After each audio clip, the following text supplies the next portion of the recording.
ঢাকায় চলবে মনোরেল। ভুল নয়, ঠিকই শুনেছেন আপনি, মেট্রো নয়, বলেছি মনোরেলের কথাই। সম্প্রতি মেট্রো রেল চালুর পাশাপাশি মনোরেল চালুর কথা বলেছেন বিএনপির চেয়ারম্যান তারেক রহমান। অর্থাৎ বিএনপি যদি ক্ষমতায় আসে তাহলে মেট্রো রেলের পাশাপাশি মনোরেল চলার সম্ভাবনা রয়েছে। মনোরেল আবার কি? আর তাছাড়া মনোরেল আর মেট্রো রেলের মধ্যে পার্থক্যই বা কি? মনোরেল হলো একটি রেল যোগাযোগ ব্যবস্থা। সাধারণ ট্রেন যেমন দুটি লাইনের উপর দিয়ে চলে, মনোরেল চলবে একটি লাইনের উপর দিয়ে, এবং এর যানবাহন রেলগুলো হবে হালকা যানবাহন রেলের মতো। এটি গ্রেডের নিচে বা পাতাল রেল টানেল গ্রেডেও চলতে পারে। আর মেট্রো রেল প্রচলিত ট্রেনের মতোই দুটি সমান্তরাল স্টিল ট্র্যাক বা পাতের উপর দিয়ে চলে, তবে এর প্রযুক্তি সাধারণ ট্রেনের চেয়ে অনেক বেশি আধুনিক এবং দ্রুতগতির। চলমান মেট্রো রেলের বিদ্যুৎ সরবরাহের জন্য বড় বড় খুঁটির ওপরে তার টানতে হয়েছে, কিন্তু মনোরেলে লাইনের সঙ্গেই বিদ্যুৎ সঞ্চালন ব্যবস্থা যুক্ত থাকে, যার কারণে খুঁটি বা তারের জন্য বাড়তি ভার বহনের উপযোগী কোনো কাঠামোর দরকার হয় না। এই মনোরেলের ধারণা কিভাবে এলো? এই প্রশ্নের উত্তর জানতে হলে ফিরে যেতে হবে 1800 সালে। তখন ইঞ্জিনিয়াররা এক রেলের উপর দিয়ে কাঠের ট্রাক বা ঘোড়ার গাড়ি দিয়ে যাত্রী সামগ্রী পরিবহন করত। এটাই মনোরেলের বুনিয়াদী ধারণা, একটি মাত্র রেল দিয়ে চলা গাড়ি। 1820 সালে রাশিয়ান ইভান এলমানভ নামের একজন উদ্ভাবক কাঠের এক রেল পিলার ট্রাক তৈরি করেন, যেটা এক ধরনের মনোরেলের প্রাথমিক উদ্যোগ হিসেবে বিবেচিত হয়।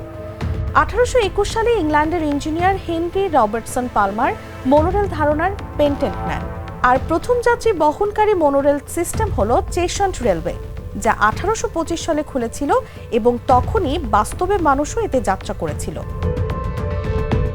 মনোরেলে কি বাড়তি কোনো সুবিধা আছে? হ্যাঁ, অবশ্যই আছে। মনোরেল সাধারণত উঁচু পিলারের উপর স্থাপন করা হয়। এটি শহরের ভেতরে চলাচলের জন্য উপযোগী, বিশেষ করে ঘনবসতিপূর্ণ এলাকায়। এটি শব্দ ও কম্পনও কম, তাই আবাসিক এলাকার জন্য তুলনামূলক আরামদায়ক।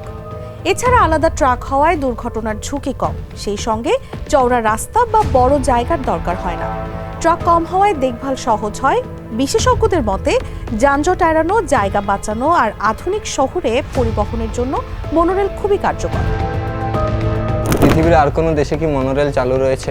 জাপান, চীন, Brazil, Italy, Australia, Russia, Malaysia, Singapore, Thailand এবং ভারত সহ বেশ কিছু দেশেই মনোরেল ব্যবস্থা রয়েছে।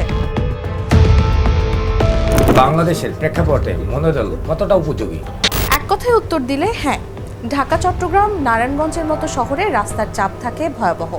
মনোরেল যেহেতু রাস্তার উপরে উঁচুতে চলে, তাই যানজট এড়ানো সম্ভব হয়। এছাড়া মেট্রো রেল বা আন্ডারগ্রাউন্ডের মতো বড় খোঁড়াখুঁড়ি লাগে না, ফলে ব্যবসা ও জনজীবনে কম ক্ষতি হয়। মেট্রো যেখানে যায় না সেখানে ফিডার হিসেবে ব্যবহার করা যায়। এটি জলাবদ্ধতা বা হালকা বন্যাতেও চলাচল ব্যাহত হয় না। বাংলাদেশে কি মনোরেল বাস্তবায়ন করা সম্ভব? ঢাকার জনঘনত্ব বেশি এবং শহরও গড়ে উঠেছে অপরিকল্পিতভাবে, তাই চাইলেই ঢাকার সব পথেই মেট্রো রেল নির্মাণ করা সম্ভব নয়। যেমন সরু পথের কারণে পুরান ঢাকার অনেক এলাকায় বাসই চলতে পারে না। একই অবস্থা খিলগাঁও, গোরান, বাসাবো সহ কিছু কিছু এলাকায় গণপরিবহনের ব্যবস্থা নেই। বিশেষজ্ঞরা বলছেন এসব জায়গায় সড়ক সরু, বড় বড় ভবন উঠে গেছে। ফলে মেট্রো রেল নির্মাণ করতে হলে পাতাল পথে করতে হবে, যা অত্যন্ত ব্যয়বহুল, সময় সাপেক্ষ এবং ঝুঁকিপূর্ণ। এসব এলাকায় সহজেই মনোরেল করা যায়, এমনকি আঁকাবাঁকা পথ হলেও সমস্যা নেই। এটি যানজট নিরসনে ব্যাপক ভূমিকা রাখতে পারে, তাই আয় ব্যয়ের হিসেব মিলিয়ে মনোরেল বাস্তবায়ন করা সম্ভব।